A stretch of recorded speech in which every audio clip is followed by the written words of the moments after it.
अस्सलाम वालेकुम, नमस्कार, सत श्री अकाल। मैं हूँ शातिक शाह। आप देख रहे हैं शासन भारती न्यूज। आइए एक नज़र कुछ खास खबरों पर। धन्यवाद।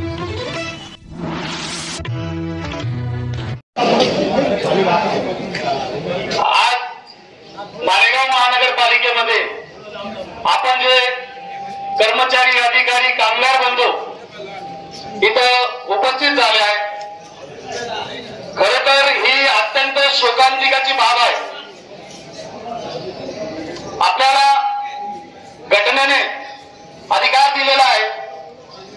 फुले शाहू आंबेडकर यांच्या पुरोगामी महाराष्ट्रामध्ये प्रत्येक जाती जमातीच्या व्यक्तीला आपल्याला स्वतंत्र अधिकार दिलेला आहे जगण्याचा।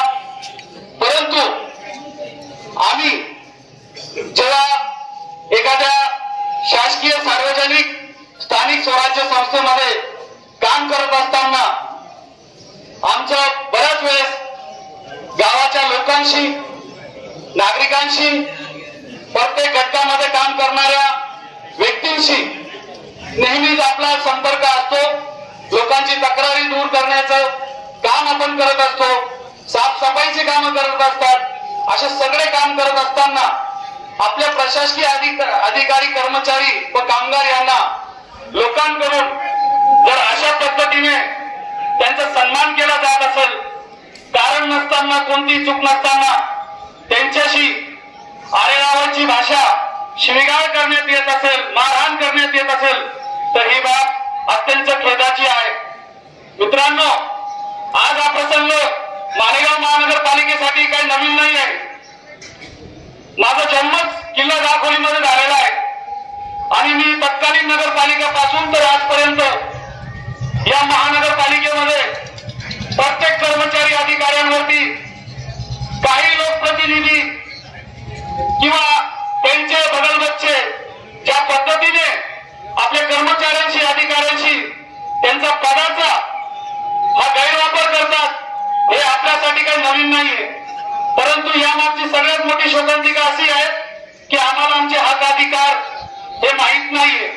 माहित नाहीये म्हणजे आम्ही काही अशिक्षित किंवा अल्पशिक्षित नाहीये, पण आम्ही आमच्या शिक्षणाचा आणि कायद्याचा, जसं नागरिकांना जगण्याचा अधिकार आहे, त्याचा प्रत्येक कर्मचारी आणि प्रत्येक अधिकारी आणि प्रत्येक कामगाराला तो अधिकार आहे। खुर्चीवर बसलेला एखादा अधिकारी याला विशिष्ट अधिकार, आणि ऑफिसमध्ये काम करणारा लिपिक त्याला विशिष्ट अधिकार, आणि वार्डामध्ये स्वच्छतेचं काम करणारा कर्मचारी, कामगार त्याला वेगळा अधिकार।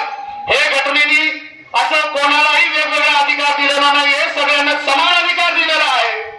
तर आपल्याला काम करत असताना हेतुपूर्वक, जाणीवपूर्वक आपलं वर्चस्व गाजवण्यासाठी जर कोणी अशी दादागिरी आणि अशी दांडगाई, अशी मोबाईलशाही करत असेल, तर आम्हाला बाबासाहेबांनी दिलेला कायदा हा आमच्या बाजूने तेवढाही सक्षम आहे आणि प्रत्येक भारतीयांसाठी तेवढा पक्का आहे।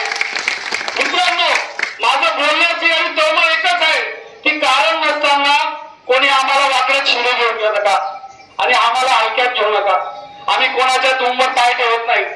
आम्ही जे इमानाने, एकबाराने जे साफसफाईचा, स्वच्छतेचं काम करतो, त्याचा आम्हाला सरकार मोबदला देते।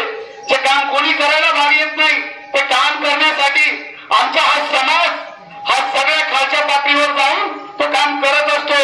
आणि अशा कर्मचारी, अशा जातीच्या व्यक्तीला जर हीन भावनेने, जाती द्वेष भावनेने जर कोणी वागणूक देत असेल, तर आम्ही चूप बसणार नाही। माझा दोष काय आहे की मी एक सफाई कामगार आहे, एक बंगी जातीचा आहे, आणि मला कामाच्या सोयीसाठी मध्ये या ऑफिसमध्ये मी काम करतो आहे।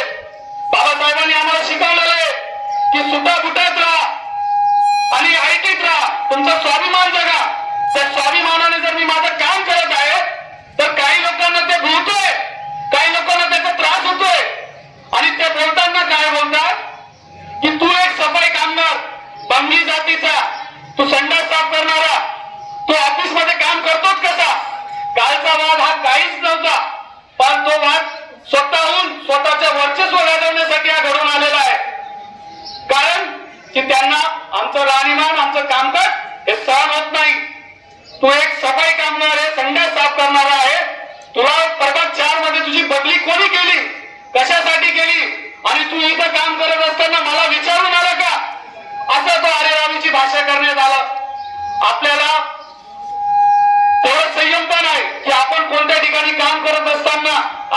सोडून धावावा, परंतु जो कोणी जर माझ्या आई बहिणीवर आणि माझ्या जातीवर आणि माझ्या अधिकारावर गदा आणण्याचा कोणी प्रयत्न करत असेल तर आपण चूप बसणार नाही.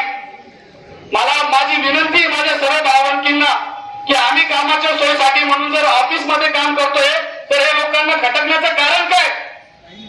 का आम्हाला ना खुर्चीवर बसून काम करायचं अधिकार नाही का? तर आता सगळा हा घटनाक्रम झाला आणि संबंधित व्यक्तीने माझ्यावर हा हल्ला चढवला. तर माझी विनंती आहे की आज आपण या घटनेच्या निषेधार्थ इथे जमलेलो आहोत. अशी घटना भविष्यात अनेक वेळा मागे तर झालीच आहे, पुढे होऊ शकते. तर आज जर आपण एकवटले नाही तर या घटना आमच्यासाठी नवीन नाहीये. आज यांनी आपल्यावर रस्त्यावर वाड्यात पण ऑफिसात येऊन देखील हे मारहाण करत असेल तर आम्ही शांत बसणार नाहीये. मी माझे सोबत जे काही प्रकार घडला आहे मी तो आपल्या सर्वांसमोर मांडलेला आहे आणि आपल्या इथे लक्षात आलं असेल की झालेल्या घटनेचा प्रकार हा अतिशय निंदनीय आणि निषेधार्थ आहे. मी माझे एवढे 2 शब्द म्हणून रजा घेतो. जय भीम, जय महाराष्ट्र.